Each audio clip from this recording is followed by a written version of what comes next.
کشمیر جہاں دہائیوں سے بھارت اور پاکستان آمنے سامنے ہیں،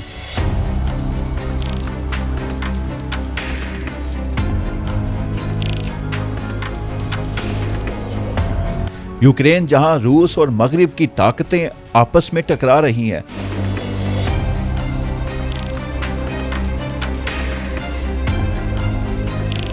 فلسطین جہاں زمین کا ایک ٹکڑا نسلوں سے خون مانگ رہا ہے،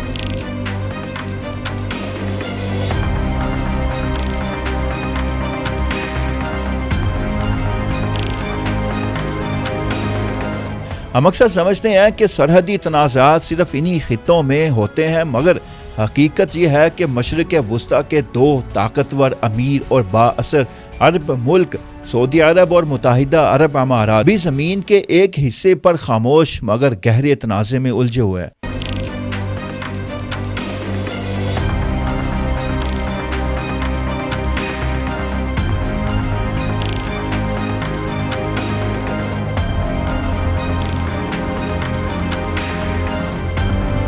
بظاہر آپ نقشہ دیکھیں تو لگتا ہے کہ دونوں ممالک کے درمیان 457 کلومیٹر لمبی سرحد سیدھی، واضح اور طے شدہ ہے۔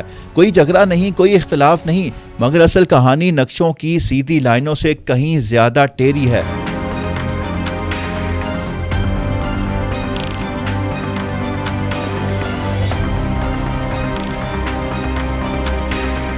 یہ تنازع صرف زمین کا نہیں، یہ طاقت، تیل، تاریخ، سیاسی دباؤ اور علاقائی اثر و رسوخ کی جنگ ہے۔ یہ اختلافات صرف کاغذوں تک محدود نہیں رہا۔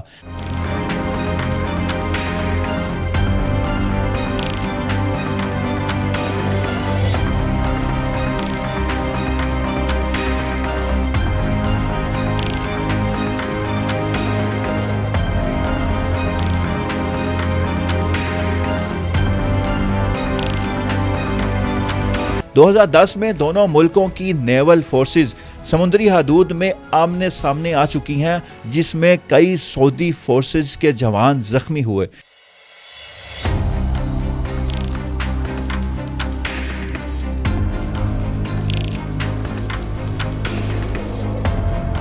اور حالات یہاں تک اب پہنچ چکے ہیں کہ 2025 میں عوامی سطح پر ایسے نعرے سننے کو مل رہے ہیں جو عرب دنیا کی تاریخ میں پہلے کبھی نہیں سنے گئے۔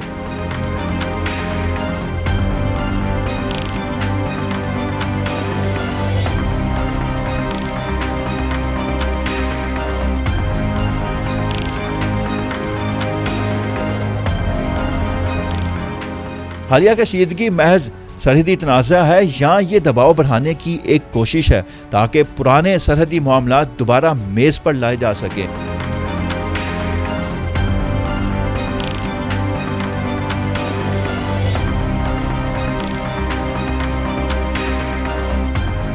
یا پھر اس سے بھی بڑا کھیل دنیا میں چلانے کی کوشش کی جا رہی ہے کہ جہاں مسلم ممالک کو آپس میں الجھا کر اصل فائدہ کوئی اور اٹھانا چاہتا ہے۔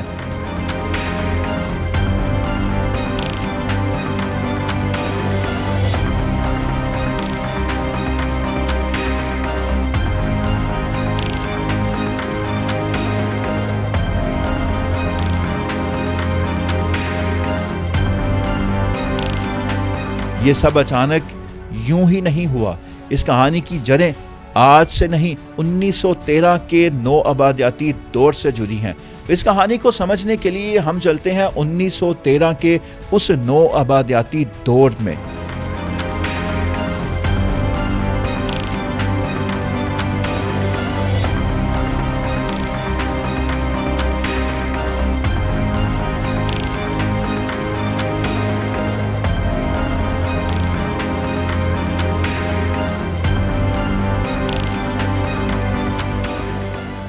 ناظرین، صحراؤں، قبائلی اتحادوں اور ان کے وفاداریوں کے نظام میں سرحدیں دراصل معنویت ہی نہیں رکھتی تھیں، 20ویں صدی کے اوائل میں جب برطانیہ اور عثمانی سلطنت نے 1913 اور 1914 میں نقشوں پر بلیو اور وائٹ لائنز کھینچی تھیں تو عرب کے صحراؤں کی حقیقت زمین پر مختلف تھی۔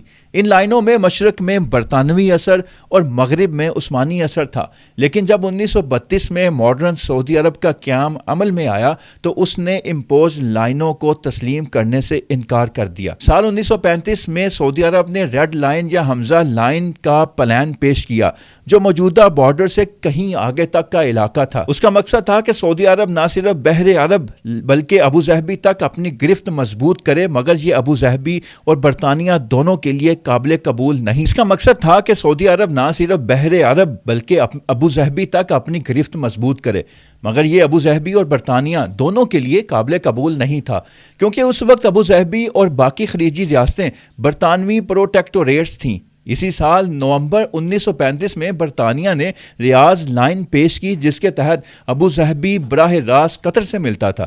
دونوں لائنز اوور لیپ کر رہی تھیں، دونوں دعوے مضبوط دکھائی دے رہے تھے اور دونوں طرف اعتراضات تھے۔ اسی دوران 1930 کی دہائی میں مشرقی سعودی علاقے میں تیل کی دریافت ہو چکی تھی اور 1949 میں سعودی عرب نے سب سے وسیع دعویٰ پیش کیا بریمی اوسس تک اپنا کنٹرول پانے کا۔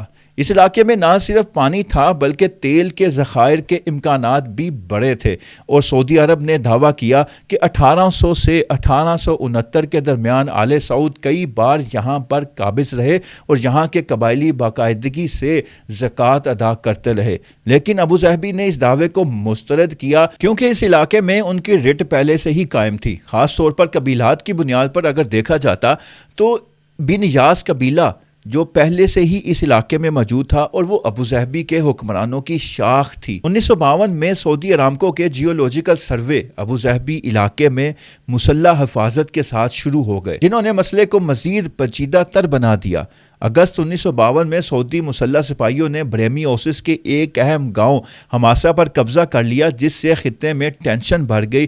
نتیجتاً 1954 میں معاملہ جنیوا انٹرنیشنل ٹریبیونل تک جا پہنچا۔ برطانیہ نے الزام لگایا کہ سعودی عرب نے ابوظہبی کے شیخ زید کو رشوت دینے کی کوشش کی ہے تاکہ متنازع علاقے پر کنٹرول حاصل کیا جا سکے۔ ٹریبیونل میں اختلاف اتنا بڑھ گیا کہ برطانوی جج جس نے فیصلہ کرنا تھا اس نے ہی یہ دعویٰ کر دیا کہ سعودی عرب نے ممبران کو رشوت دینے کی کوشش کی اور خود استعفیٰ دے کر سائڈ پر ہو گیا۔ یوں یہ ٹریبیونل قبل از وقت ہی ٹوٹ گیا۔ 1955 میں پھر برطانیہ کے حمایت یافتہ امان لیویز نے بریمی اوسس پر حملہ کیا اور سعودی سپاہیوں کو نکال باہر کیا۔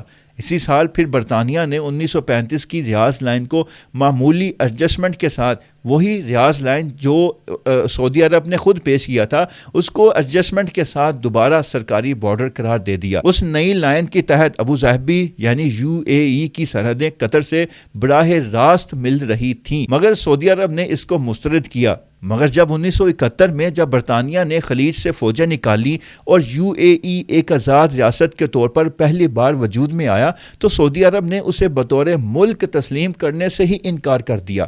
سعودی موقف تھا کہ پہلے ہمارے اس سرحدی تنازع کو حل کیا جائے تب ہی ہم UAE کو تسلیم کریں گے، لیکن UAE کے لیے خطے میں طاقتور ملک کی شناخت اور ایرانین کے ساتھ مسلسل سمندری تنازع خلیج فارس کے جزائر کے باعث سعودی عرب سے تسلیم پانا بہت ضروری تھا۔ لہٰذا UAE نے 1974 میں جدہ ٹریٹی پر دستخط کر دیے جس کے تحت سعودی عرب نے UAE کو بطور ملک تسلیم کر لیا اور UAE نے موجودہ بارڈر کو قبول کر لیا اور سائن کر دیے۔ لیکن صرف مسئلہ سرحد طے ہونے سے ختم نہیں ہوا۔ UAE نے اس معاہدے کو باضابطہ توثیق کبھی نہیں کی، اس نے آج تک اس معاہدے کو مانا ہی نہیں، قبول ہی نہیں کیا، کیونکہ ان کے مطابق یہ معاہدہ دباؤ میں سائن کروایا گیا تھا اور فائنل ٹیکسٹ مذاکرات میں جو بات طے ہوئی تھی اس سے مختلف تھا۔ تب ہم کمزور تھے اور دباؤ میں تھے، اس لیے ہم سے معاہدہ یہ قبول کروا لیا گیا۔ دوسرا بڑا مسئلہ وہ شائبہ آئل فیلڈ ہے جس کا تقریباً 20% حصہ UAE کی ٹیریٹری میں آتا ہے۔ UAE کا موقف ہے کہ اسے اسی تناسب سے ریونیو شیئر ملنا چاہیے کیونکہ ٹیکسٹ فائنل معاہدے میں شراکت ختم کر دی گئی تھی جبکہ زبانی طور پر ریونیو شیئر کا وعدہ ہوا تھا۔ یہی وجہ ہے کہ یو اے ای اپنے نقشوں میں ابوظہبی سے قطر تک براہ راست زمینی بارڈر دکھاتا ہے تاکہ وہ تاریخی دعویٰ اور قانونی موقف مضبوط کر سکے۔ 1990 میں سعودی عرب نے یو اے ای اور قطر کے درمیان زمینی کوریڈور روٹ کو بند کر دیا، جس سے ٹینشن مزید بڑھ گئی۔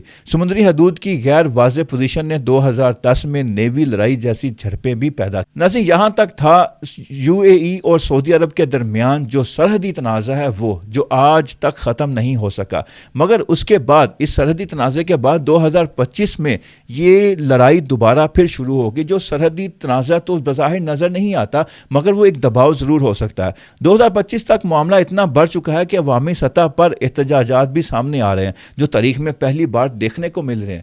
2025 میں صورتحال نے ایک نئی شکل اختیار کی۔ سعودی عرب اور متحدہ عرب امارات کے تعلقات میں صرف سرحدی اختلاف نہیں رہا تھا بلکہ عملی اور عسکری ٹکراؤ بھی سامنے آ گیا۔ یو اے ای کی ایک بحری کھیپ جو یمن کے ساحلوں کی طرف جا رہی تھی، جس میں اس کے اہم فوجی اور لاجسٹک سامان تھا، سعودی فضائیہ نے اسے ہدف بنایا اور براہ راست فضائی حملہ کیا۔ اس حملے میں وہ جہاز مکمل طور پر تباہ ہو گیا، جس سے واضح ہو گیا کہ دونوں ممالک میں اختلاف صرف زبانی یا سفارتی نہیں بلکہ عملی محاذ پر بھی آ گیا ہے۔ یہ اب سرحدی تنازع نہیں تھا، یہ ایک سیاسی اثر و رسوخ کی جنگ شروع ہو چکی۔ اس حملے کے بعد سعودی عرب نے پھر یمن میں باغیوں کے ٹھکانوں پر 5 سے 10 دن تک مسلسل بمباری کی، جس کے نتیجے میں یو اے ای کے گزشتہ 10 سالوں کی محنت کو سعودی عرب نے 10 دن میں تباہ و برباد کر کے رکھ دیا۔ ان فضائی آپریشنز میں ڈھانچے، بھاری ساز و سامان اور ملٹری سپورٹ پوائنٹس تباہ ہو گئے، جس کا برا اثر یو اے ای کی یمن میں سرمایہ کاری پر پڑا۔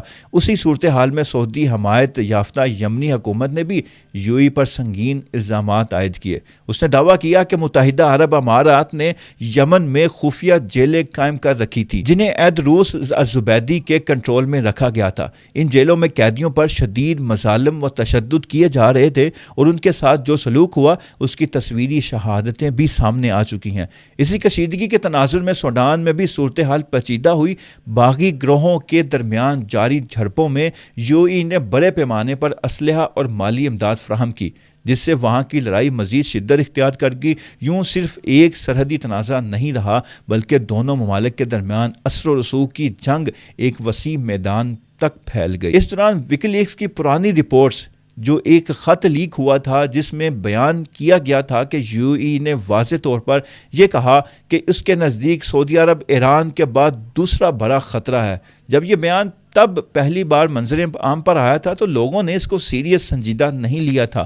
تب بھی لوگ سمجھنے سے قاصر تھے کیونکہ عرب بھائی چارے کے جذبات غالب تھے، لیکن آج بالکل واضح ہے کہ یہ جذباتی بیانات نہیں بلکہ ایک حقیقت کی نشاندہی تھی۔ ایسی حقیقت کہ خلیجی سیاست میں متوقع اثر و رسوخ اور تحفظات نے تعلقات میں جو بگاڑ پیدا کیا۔ اسی تناظر میں سوال یہ بنتا ہے، کیا سعودی عرب اور یو اے ای تعلقات کا یہ اختلاف صرف سرحدی تنازع کی وجہ سے ہے یا پھر یہ اختلاف طاقت، توانائی اور علاقائی حکمت عملیوں کے باعث پیدا ہوا ہے؟ کیا یو اے ای نے جو اقدامات مختلف میدانوں میں کیے، چاہے وہ یمن ہو، سوڈان ہو یا دیگر خطے، وہ خود اپنے مفادات کے تحفظ کے لیے تھے؟ اور کیا سعودی عرب نے ان کو روکنے کے لیے جو اقدامات کیے وہ اپنے علاقائی تسلط برقرار رکھنے کی کوشش تھی؟